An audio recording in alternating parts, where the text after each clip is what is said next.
That's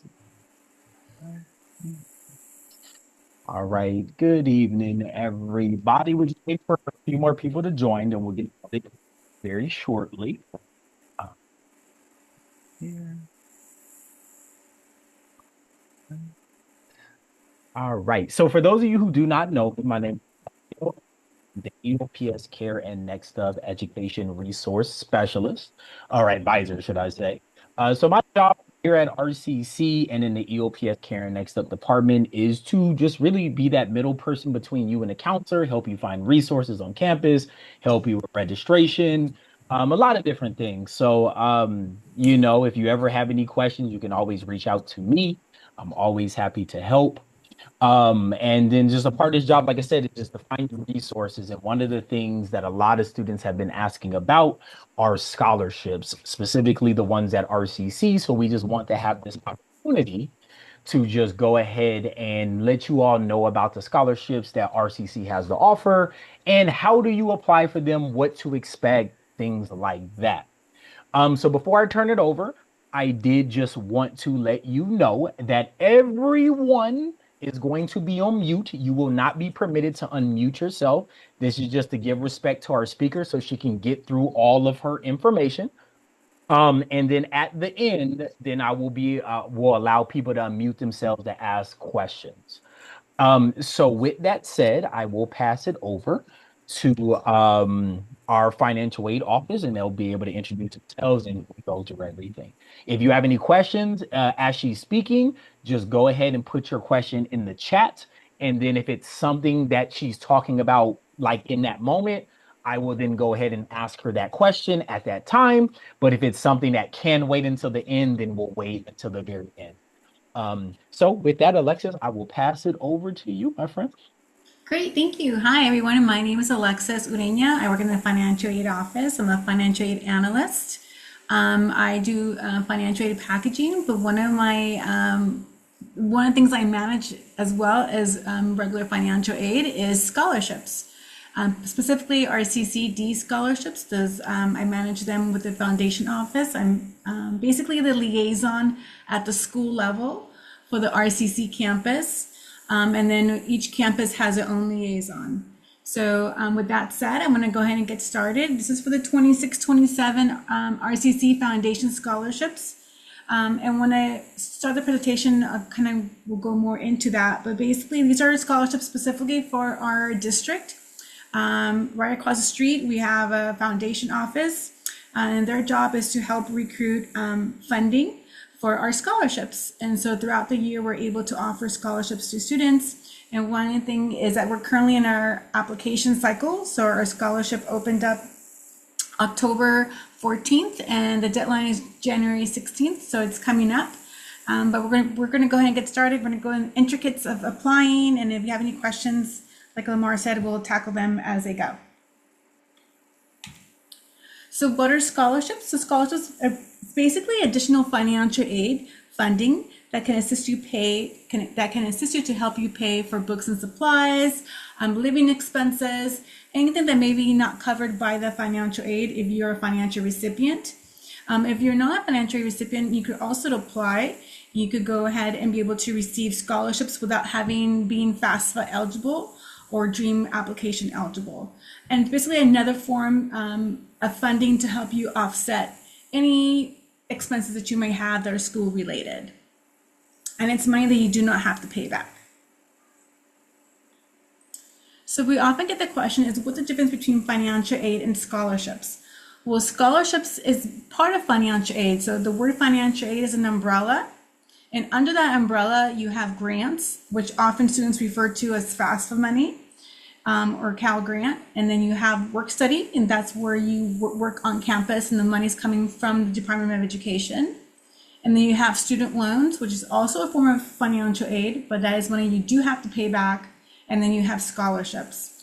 And the word in itself is financial aid, but scholarships tends to be a separate application because it's not done through the FAFSA or the DREAM application or Cal Grant. It's basically a form of outside funding that can either be privately or through the organization. And most of the times it requires a separate application. So scholarships can be based on merit, GPA, community involvement, your major that you're pursuing, or any campus organization that you belong to. And like once again, you do not have to pay it back. So there's two types of scholarships. There's need-based and merit-based. Need-based is basically where the donor is asking the student to have some type of financial need. In our office, how we determine financial need is if you qualify for the California Promise Grant, that deems you as a student with financial need. So there's some scholarships where you students may not qualify for FAFSA money, but they still have financial need because they qualified for the California Promise Grant. And so they will fall into that category. Then you have the merit-based scholarships. These are scholarships that are basically on the merit of the donor, what they're asking about. So it has to do with either GPA, or if they belong to a specific organization or a specific major, then that is all the donor is asking for. And then you have scholarships that have a combination of both, where the donor is asking not only the student have a merit component, but also a need component. So we always ask students to prepare to apply. As I mentioned, our application came out October 14th and our deadline is January 16th. You'll see the information in front of you. You'll see our student email address for the financial aid office, as well as our phone number. You must be a current student to apply for the 26-27 scholarships. And if you're currently not a student and an incoming student for spring, just let me know, email me, and I will add you to our scholarship system.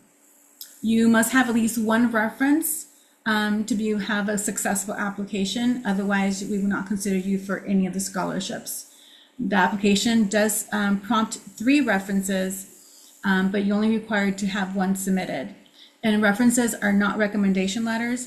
They're simply a reference that the person you indicate on your application will receive a questionnaire just to answer a few questions about you, and then they would be allowed to submit it. I always ask students to make sure that when you enter your reference email, that you're mindful of their email address, specifically if you're using someone here on campus, an administrator or professor, as our emails are a little bit different than student emails, and sometimes that could cause a delay in the reference being submitted. This is our website. And if you go to, a good way to navigate to our website is if you go to our RCC website, you click on financial aid, you click on scholarships, you'll see 2 boxes on there. It says RCCD scholarships, and you would click on that box and it allows you to go ahead and begin the process. And then you'll see a separate box that says outside scholarships, and those are for scholarships not related to RCCD. And we'll go into those at the end of the presentation. Once you're able to create an account and log in successfully, you'll be presented with a general application. The general application asks general information about you as a student. Do you belong to any organization, any athletic department? Are you planning to continue at RCC, MVC, or Norco? Are you planning to transfer for the 26-27 academic year? So just general questions that you should be able to answer, and we ask students to please answer accurately, as sometimes if you don't know the answer, you could freely hover over the question. It'll have some helpful hints. But particularly if you're addressing the question as if you're transferring in the spring, but not transferring in the fall, you do have that option on there. We have some scholarships that are very specific for transfer students. So if you answer incorrectly, you may be opted out of those particular scholarships. Then after the general questions, you'll be presented with 4 essay questions. I know essay sounds very daunting, but it's really just short questions, and they require short answers. We ask students to be mindful of the punctuation, grammar, and spelling, because these are what the reviewers are reading. This is how you're presenting yourself to the reviewer. Think carefully about each question. Make sure you answer the question. And if you need to kind of write this out in a Word document and then come back to the application and paste it, you're able to do that. So the application is editable editable up to the deadline. So anytime if you want to change your answer or just want to come back and kind of touch it up, feel free to do that anytime. Just all you do is go back into the application, log in, and update your response. The first question has to do with describing yourself. You're introducing yourself as an applicant, kind of tell your personal story, maybe the reason why you're coming back to RCCD, what your traits that you have, any gifts, something to just describe yourself. You're basically introducing yourself. So for example, if I was myself, I'm gonna say, hi, my name is Alexis Ureña. I've been away from school for 5 years and I'm returning back. In my current job, I do this, but I'm trying to pursue this. And then you could go into maybe your history of your academic history if you wanted to, but basically highlighting your traits and basically introducing yourself as an individual. The next question has to do with career goals. So this is where you're indicating like the reason why you're at RCCD. So if you're pursuing, for example, a nursing degree and you're currently like, because you love nursing, or you are currently a CNA and want to pursue a nursing degree, you want to get a bachelor's in nursing. This is where you kind of highlight that information.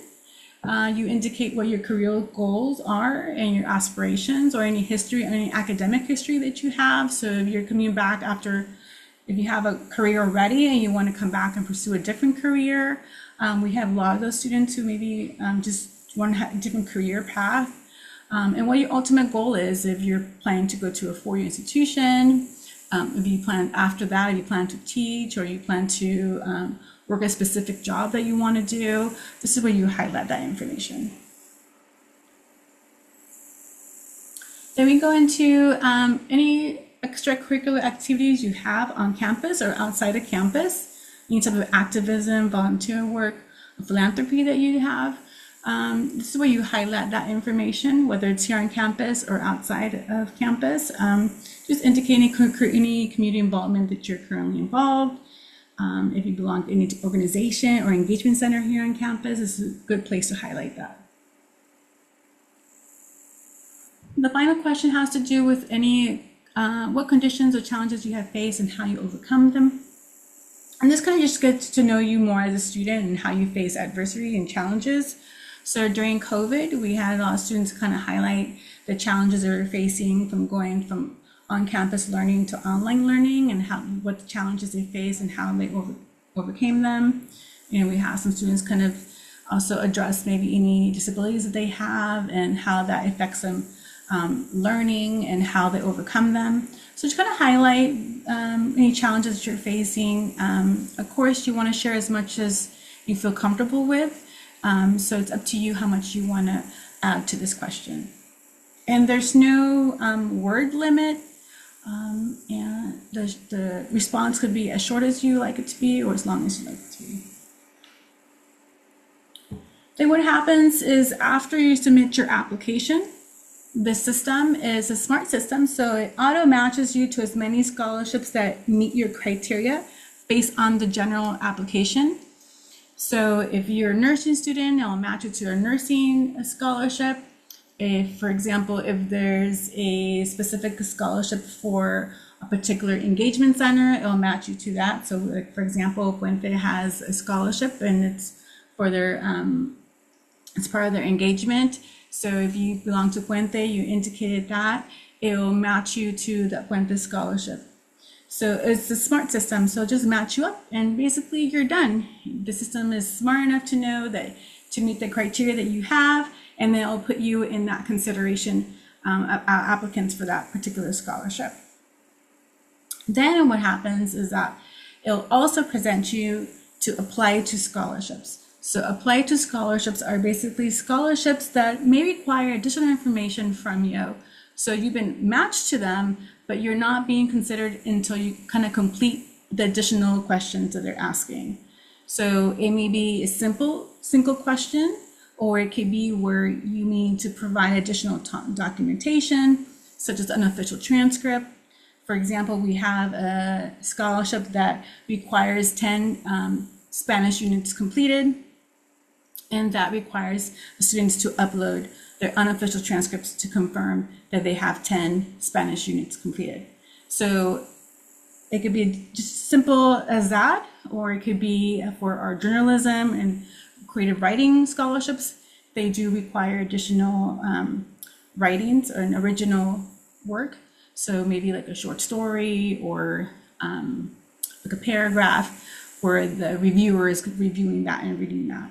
So it's up to you. You'll be prompted with those scholarships. It's up to you if you want to complete all of those, or you can complete as many as you like. I always encourage students to look at each scholarship that you're being presented with, open it, and see what it's requesting, because it could just be a simple question, and you could just answer at that moment. So it's up to you if you want to submit the apply to scholarships. I always tell students apply to as many that are being offered to you, because you never know. And as going back to the references, I mentioned one reference is needed for the application to be considered complete. We ask students to make sure to ask early, particularly if you're asking a very popular administrator or professor. They may get multiple requests. So you want to make sure that you ask them early, or that way they're able to get to your reference. I always tell students to be mindful of the email address that you're listing. For example, my email address does not have the RCCD. So I recently received a reference request, but I wasn't able to complete it because the student listed the D in my email. And although I did receive the email, the scholarship system does not allow the difference in email address. So I was not able to complete her reference, and I reached out to the student to make sure she updates that. So just be mindful of the address that you're listing on there. It could be a counselor, community member, it could be a mentor, it could be your employer. Obviously, if an education reference is preferred, but it's not required. So if you have someone that you work with outside of the campus, or like a mentor, or a church leader that mentors you, you can go ahead and add them as your reference.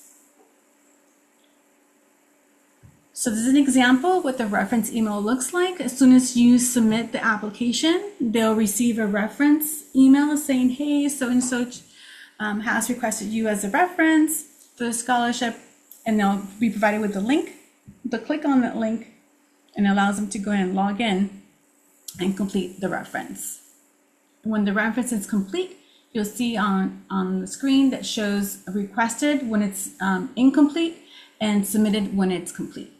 You can log on at any time to view if your references have been submitted. And then you can also nudge them. So it does give you the option to kind of send them a reminder. We at the school, we also send reminders to students who have incomplete references to ensure that at least they have one completed by the deadline. As mentioned, you could check your status regularly up to the deadline or even after. So these are a few samples of how the application gradually goes. So basically you submit it, it's drafted. If it's incomplete, it's in review when it's in a review process. Once we select the finalist, that changes to finalist. And then once we send out the offer letter, the student has an option to accept it. And if you were not selected, it would show as not selected. So this is our timeline. So our deadline closes, I mentioned, January 16th, and then we begin recruiting our reviewers throughout campus. So we reach out to staff, we reach out to administrators, professors to assist us in the review process. And then once we gather all of our group together, we then begin our review process in March. March 1st is our beginning of our review. And we give our reviewers about 30 days to complete their assigned applications. And then we begin the cleanup process, and we notify Foundation of our finalists. We select our finalists for each of the scholarships. And then we let Foundation know, they confirm if the finalist meets the criteria, and then we notify students in May. So students will be notified in May, not only that they've been selected, but they also get informed of the amount of the scholarship. Students must be enrolled in 6 units in order to receive the disbursement.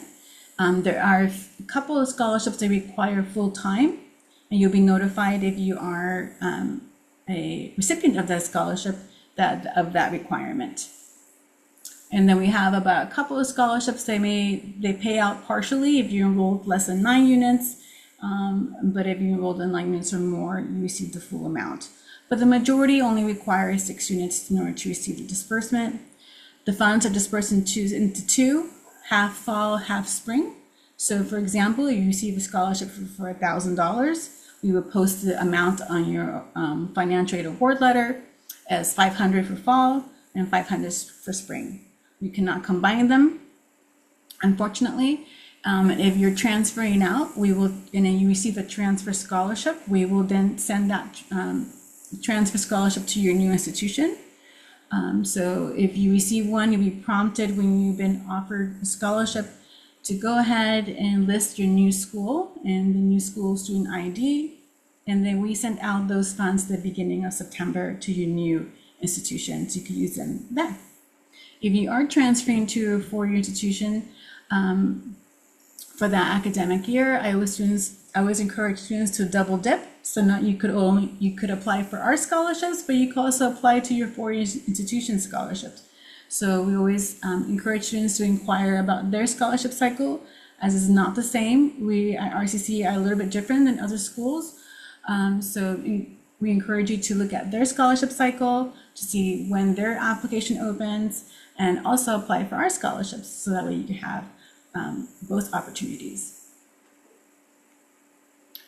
Okay, so then, like I mentioned, in our scholarship site, you see 2 orange boxes, one that says RCCD scholarships, the other one says outside scholarships. So outside scholarships are external scholarships. So these are scholarships that are not vetted by RCCD. These are organizations that reach out to us and ask us to post their scholarship on our website. We do our best to kind of make sure that they look legitimate, but we cannot 100% guarantee. But there are scholarships out there for you to apply for the current year. So if you feel comfortable, I encourage you to look at those to see, because we do have some that are currently available. And with that said, we always tell students to be mindful of scams. Do not pay money to get money. Nobody can guarantee you a scholarship. Legitimate foundations and organizations do not charge any application fee. Like if they're asking you like $10 or $50 for the application, most likely it's not legitimate. Never give out your credit card information or your social security number. Beware of it asking to do the work for you, or beware of it asking to guarantee you the scholarship. Most outside scholarships or any organization, all they're going to ask you is for your name, the school that you're attending, their address, and your student ID number. And that's all it's needed for us to add that to your account. One of the questions is, can international students apply? Yes, we do have some scholarships that can be applicable to international students. There are also scholarships for students who do not have financial aid. So if you're not a financial aid recipient, yes, you could still apply for our scholarships. And they just follow their financial aid disbursement schedule, but even though you're not a traditional financial aid student. Okay, and that's all I got. Thank you. Thank you, everyone. And we're ready for questions. All right. Does anyone have any questions for Alexis? You can unmute yourself now.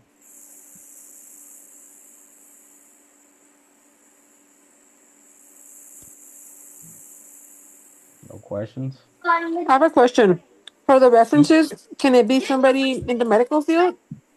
Yeah, it could be anybody that's mentoring you, or an employer.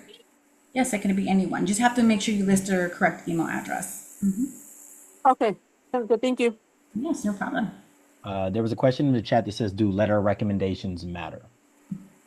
Not for a particular scholarship site. So there's nowhere you cannot upload a recommendation letter. The system does not allow you to. So it's mainly a questionnaire that the reference person receives.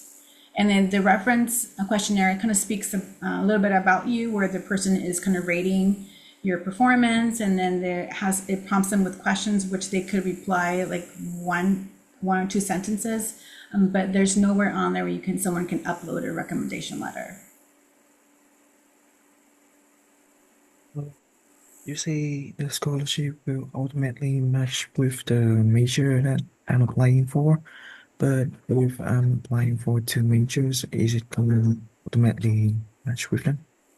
So what happens is that we gather students' data based on what's currently in our system. So it usually highlights the oldest major in our student information system. So, for example, if you have two majors, it will only highlight the oldest major. So if you wanted to, and I can only have one major in the scholarship platform. So when you log on and create your account, can show you the reference, the major that you're in. And if that differs from what you would like for it to show, then you can feel free to email me and I could change that, but I can only have one major. Thank you. Oh, so that's mean that I can just choose one major to apply for the scholarship, right? So the scholarship site already has the student information data. Like already has your name and your date. That this is how the system allows you to apply, because only RCC students can apply. So it doesn't allow outside of RCCD students. So the system already has students' information, meaning they has their email address, their name, their major, their student ID number. So when you apply, it'll automatically match you to that in the system.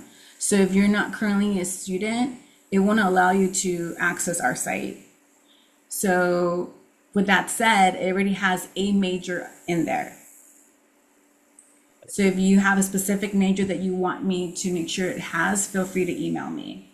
So that kind of goes to one of the questions in the chat. Can you provide your email address for the Yes, student? sorry. Yeah, it's one of the last Um, slide. Look at me here. awesome. There we go. So there's our Sorry email about there. that. There's some other questions. So one Sure. is, if I'm eligible for Cal Grant B, can I still apply for RCCD scholarships? Yes. Awesome. So Financial aid eligibility has no reference to scholarship eligibility. So even if you're not eligible for financial aid, meaning for various reasons, you could still apply and receive the scholarship. so yeah, that's for any grant. So if y'all get maximum amount of financial aid, you can still apply for scholarships. Yes, And so another question is, does age play a role in these scholarships? I'm an older student. it does not. One thing is that we're a public institution, so our scholarships within our system cannot discriminate. Therefore, we go by California discrimination laws, so we cannot have an age requirement. Awesome, thank you. And then individual asks, where can I find more scholarships or know about them? So these are particularly for our CCD. Like I mentioned, we have in our on-site scholarship, we have a good amount of additional scholarships.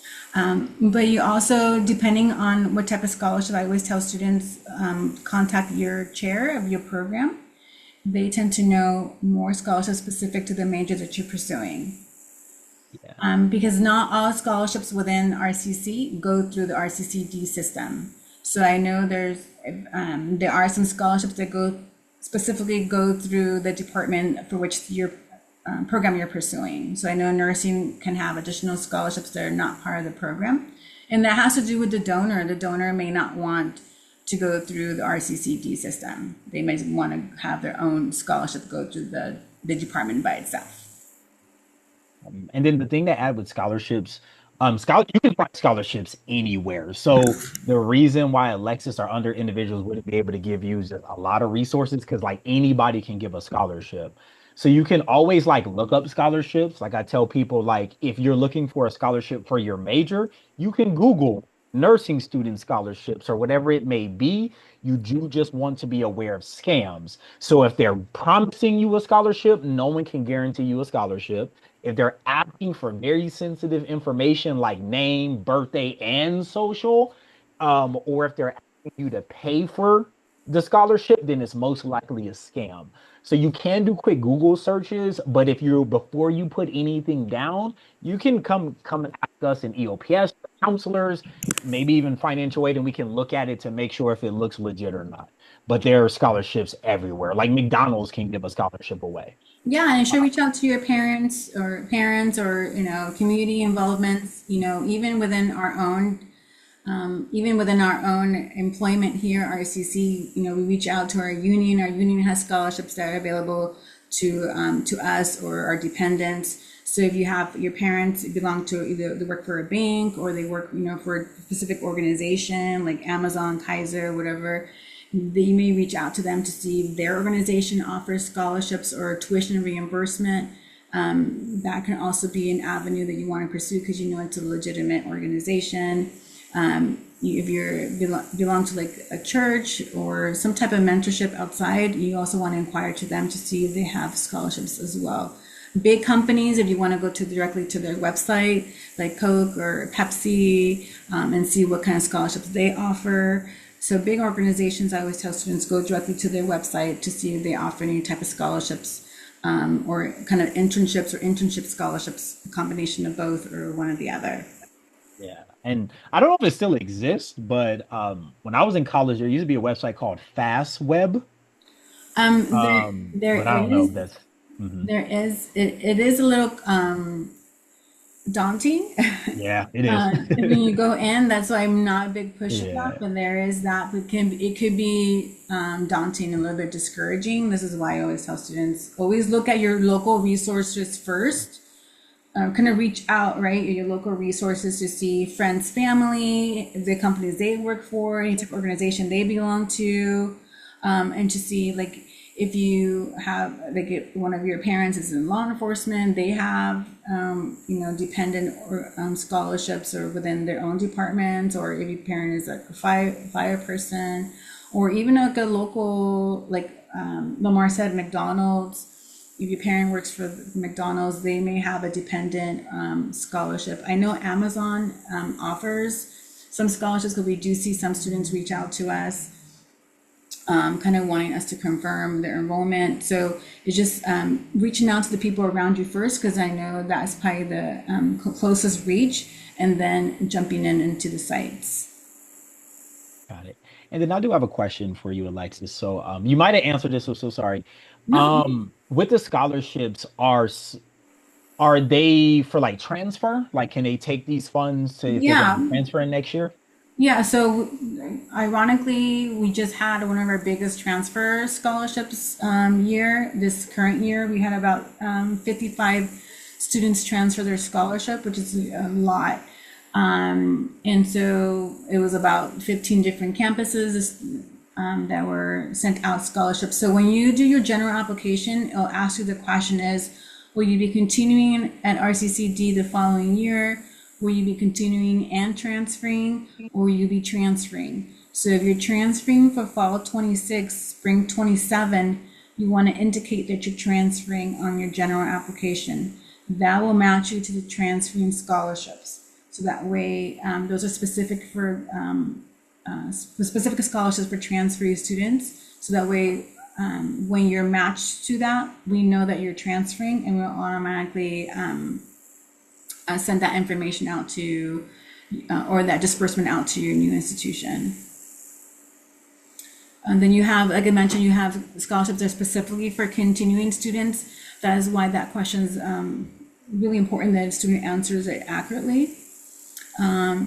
If a student is continuing in the fall and then transferring for the spring, then we could be able to transfer that scholarship, because it'll match you to the scholarship that has that both criteria, because we have some scholarships that are both continuing and transferring. So just answering that question correctly will match you to the correct scholarship. Got it. And if anyone have any questions, feel free to chime in. I do just want to say two things for our students. Um, Definitely, I know you're here, so you're definitely interested in the scholarships, but please like apply for them because when you get to the 4 year school, your financial aid may not be enough to cover everything like it does at a community college.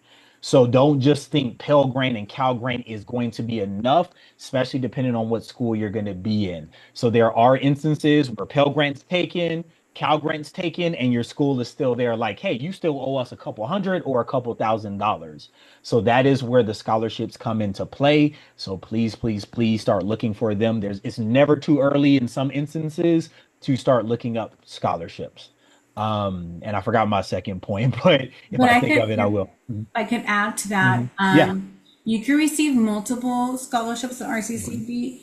So this past year, we had most of our students received more than one. They usually receive, from two to sometimes four. So, and I've seen a student who received 3 years she was here, she received every single year, she received multiple award offers. And she's transferred now. So, but every year, she received, a good amount, like $2,300 to almost 4,000. So it helps her offset, kind of save up that money for when she goes to the 4 year college. You also keep in mind that sometimes when students apply and they are recipients, sometimes the recipients don't come back the following year, or maybe they choose to go to a different school, a different community college, and therefore that scholarship is now goes back to a status where we need to find someone to kind of find an alternate for that particular scholarship. So we do come across that every single year where I'm looking at additional students because the students who were selected, they're either not here or chose to go to a different community college. And so those are not transferable to another community college. So there I'm finding new alternates. And sometimes it can even be a year later, like I'm just recently awarded students from the 24-25 school year who I selected about, good 10 students who were selected as alternates, and they each got $1,600. So you may not, if you're not recipient at the beginning, you may be recipient later on in the year. So be mindful of that, just applying can get you something, it's not a guarantee, but having an application completed, particularly if you're not selected at the beginning, you may be selected at the end. And then we did have another question. Depending on when you apply, does that determine your eligibility amount like FAFSA? No, it does not, because all our application closes on January 16th. So at that point, our application is closed. So whether you apply at the beginning of October or you apply 2 days prior to the deadline, you're still put into a pool of applicants. And so the review determines your scoring determines kind of where you add in the recipient pool, right? So we have a particular scholarship that you've been selected because you scored high in your application, then you may be selected. Now there's some scholarships they may select one person. We have some scholarships that you can select up to 30 people in that same scholarship, meaning the donor has enough money to select 30 people from that particular scholarship. So it varies. The scholarship is specific, and it varies by each scholarship because it's a different donor and a different requirement. Nice. Any other questions for Alexis? I always tell students too, when you transfer to a 4 year, often students get the misconception that when you transfer to your 4 year, your grant aid or your kind of Cal Grant or Pell Grant resets itself. It does not. So like Lamar said, if you're looking at your percentages of grant aid being used and you're currently, and then so you may come across where you transfer to a 4 year institution and you may not have enough for the last 2 years. So scholarships is really a great way to kind of offset that cost, particularly if you're going far away from home, even to offset the dorming cost, food, the meal plans, particularly if you have to live on campus, is a good way to kind of circumvent those additional charges. In a four-year institution, when you receive your financial aid, the school pays themselves first. At a community college, the money goes directly to the student first, and then if you owe something, then you're getting billed.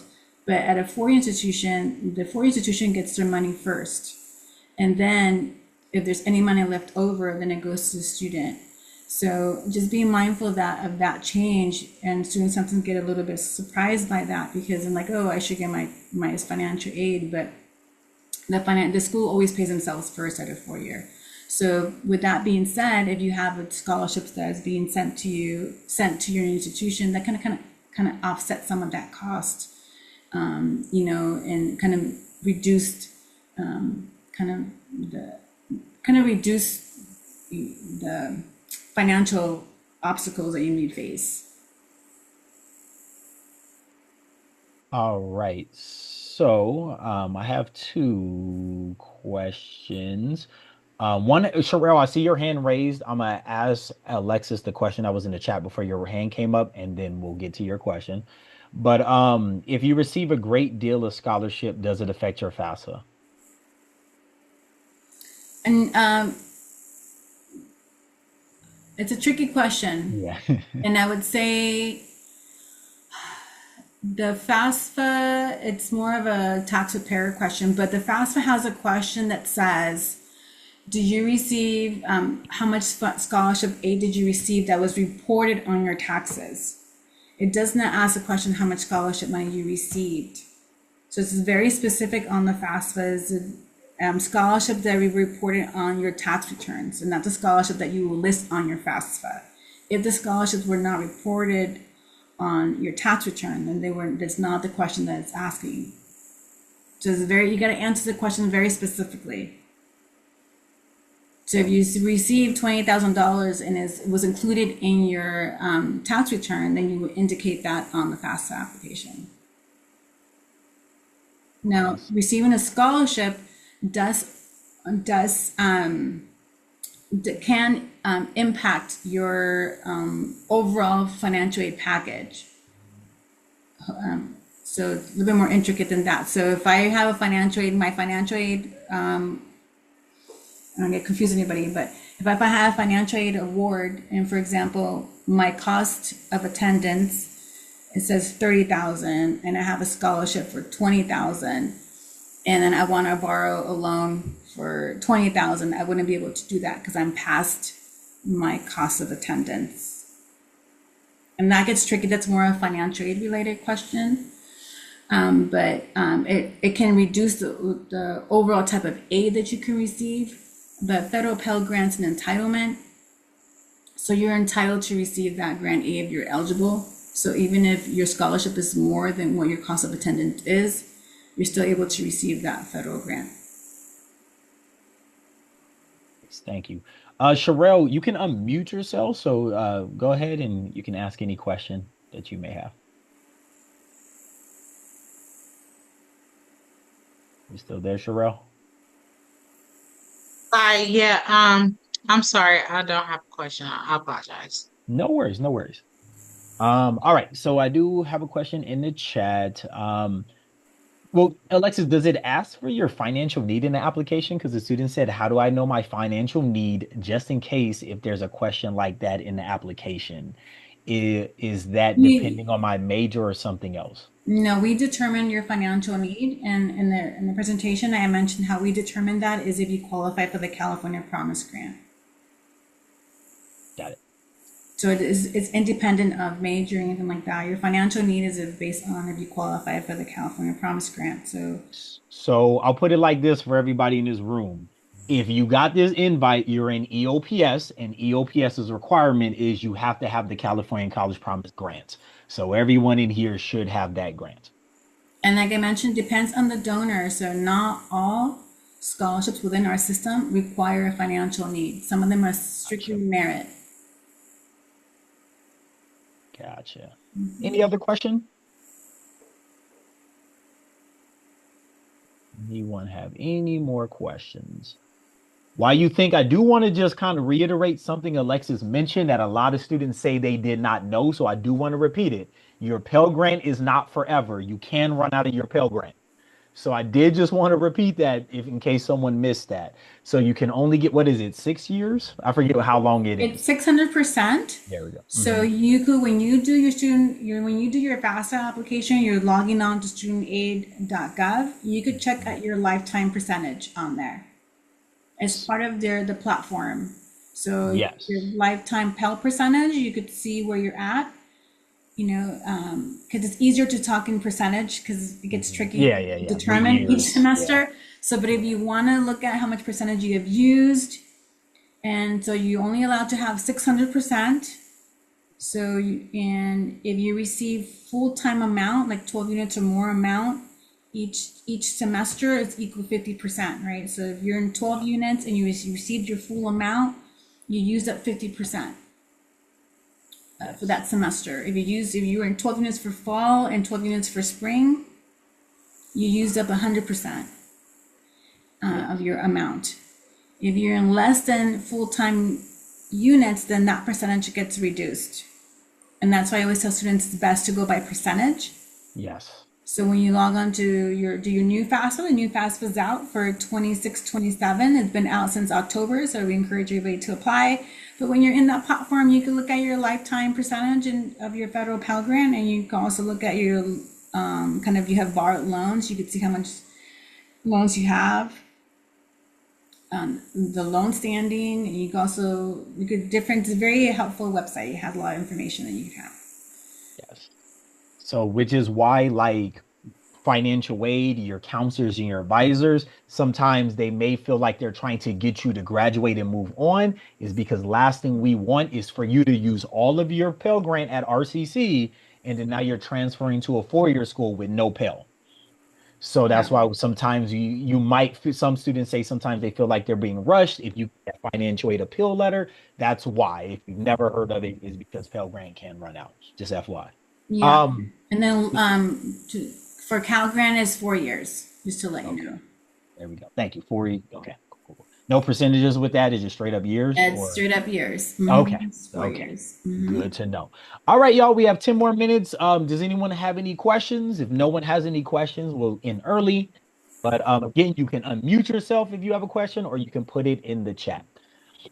Hi, I have a question. I'm sorry, my apologies. I came late, but so we have to use the entire Pell Grant at RCC, but I'm not sure if you've already answered this question. How does it work for attending a 4 year? Like we don't get to use that Pell Grant at the 4 year, so what do we use there?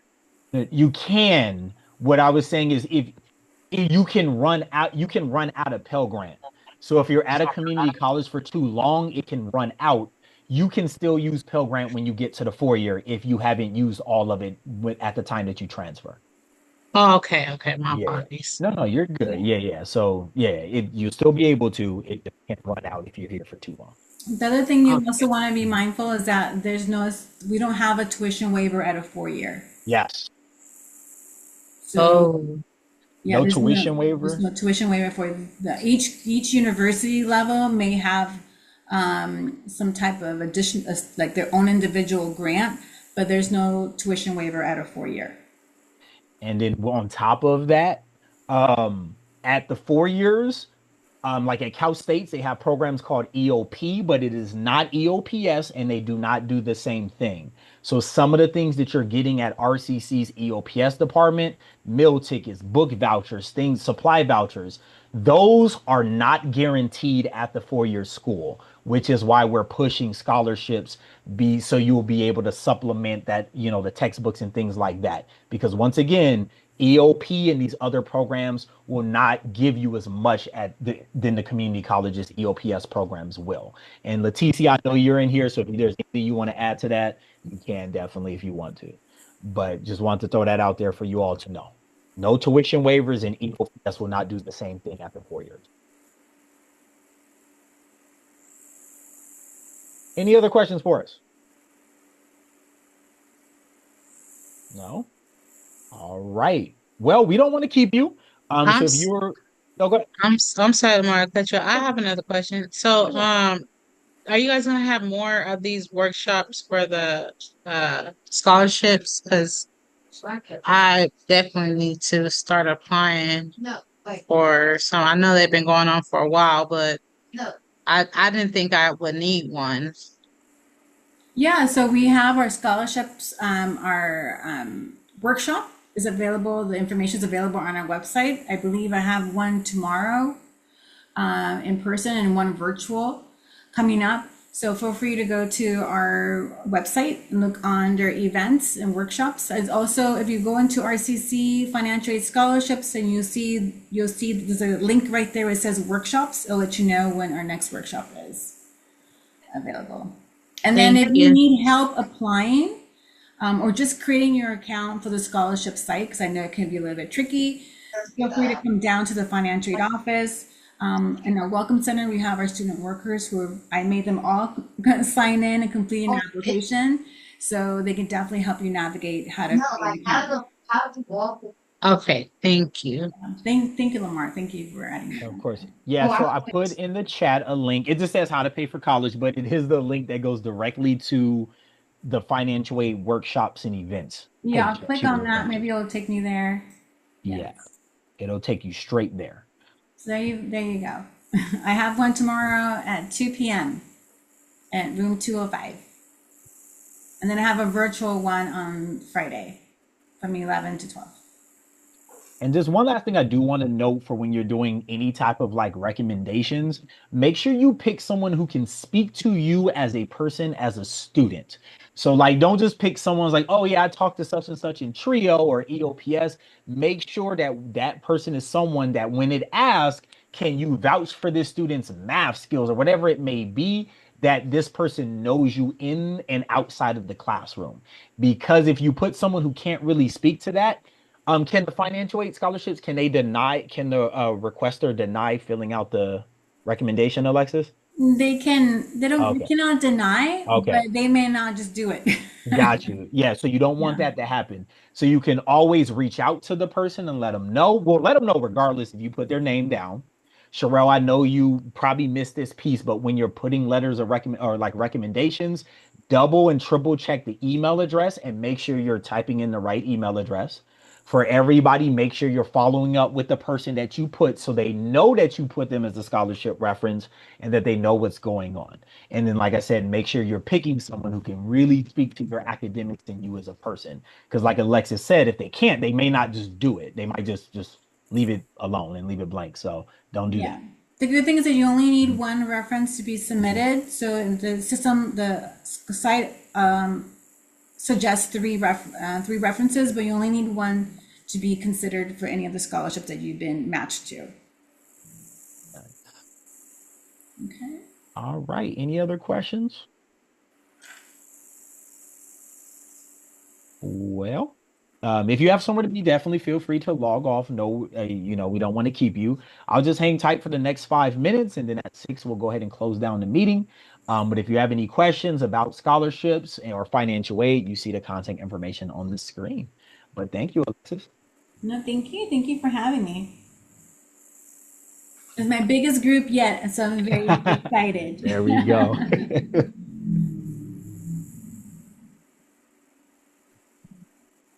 Like I said, I'll just be hanging out, y'all.